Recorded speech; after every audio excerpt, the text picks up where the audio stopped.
Parity Land. This is Justin with Parity Chronicles bringing you another quick tutorial, this one on how to easily find the Sharpe ratio using Portfolio Visualizer.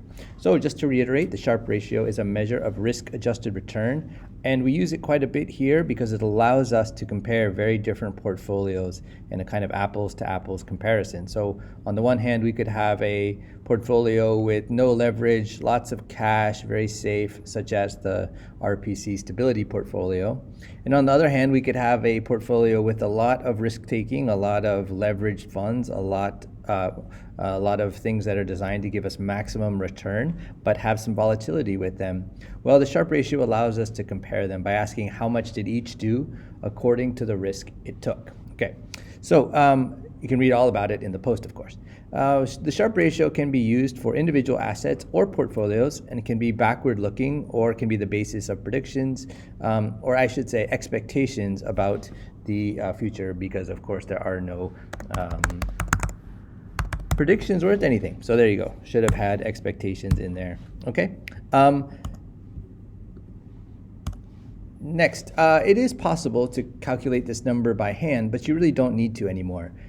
For one reason, you have to assemble the data anyway. And so in the process of assembling the data, the very sites that you'd be most likely to use, such as Portfolio Visualizer, will have that number calculated for you. So instead of going through a long thing about how to calculate it, I'll just show you how to find it. Okay, so we all are going to be using Portfolio Visualizer, as I said, and there's actually two ways to get there. We can use the Backtest Portfolio button over there on the top left, or we can use the Fund Performance tool over there on the right. So here's the Backtest Portfolio, and here's the Fund Performance. Now, honestly, I like to use the Backtest Portfolio for both of them. If I just want to analyze one asset for Sharpe ratio, I'll just make a portfolio with 100% in that stock or in that ETF or whatever. So I actually will always use this one, but I will show you at the end how to use that. It's very simple. Okay, so let's give you a little rundown of how to use it here, starting here, and I'll click that, and I've already had this kind of pre-filled out so I can show you how it works. So I've put in here a very simple golden butterfly portfolio with 20% total stock market, 20% small cap value, 20% long-term bonds, 20% short-term bonds, and 20% gold. Okay, click on the Analyze Portfolios, and boom, Sharpe ratio is right there, 0.66. Okay, so that's where it is. Now, just to give you a little example, if I change these allocations a bit, I can change the portfolio. So I'll go 30% in VTI instead of 20, and I'll go 10% in TLT instead of 20. Keep gold as it is. I'll knock down the short-term bonds, and I'll increase the small cap value. So now I have a heavier equity portfolio. It's essentially a 60-20-20. And I hit Analyze Portfolios, run it again, and there I get the Sharpe ratio. In this case, I went down. So the first portfolio I had was better in terms of risk-adjusted returns.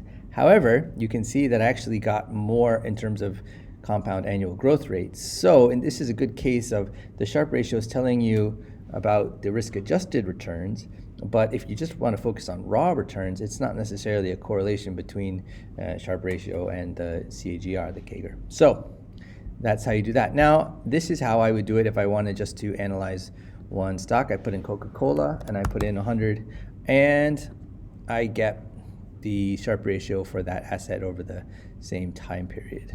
So where'd it go?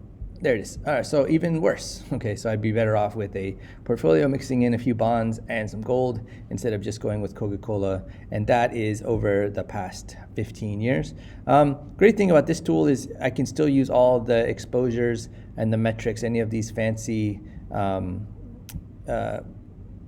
ways of analyzing the assets. They're all here, okay? Now let me show you the other way very quickly. If you just want to sort of compare stocks with each other, you can use the Fund Performance Analysis tool, and this will allow us to compare all sorts of different things. Great thing here is I can put in, say, 3 at once and compare them across Sharpe ratio as well. So you can use that tool as well. So I think that just about does it. It's very simple. Please continue to keep following me and read my stuff over at riskparitychronicles.com. If you have a question or a comment or a suggestion or something you'd like to see, feel free to email me at riskparitychronicles@gmail.com. And you can also find me at rp_chronicles on Twitter. Bye-bye.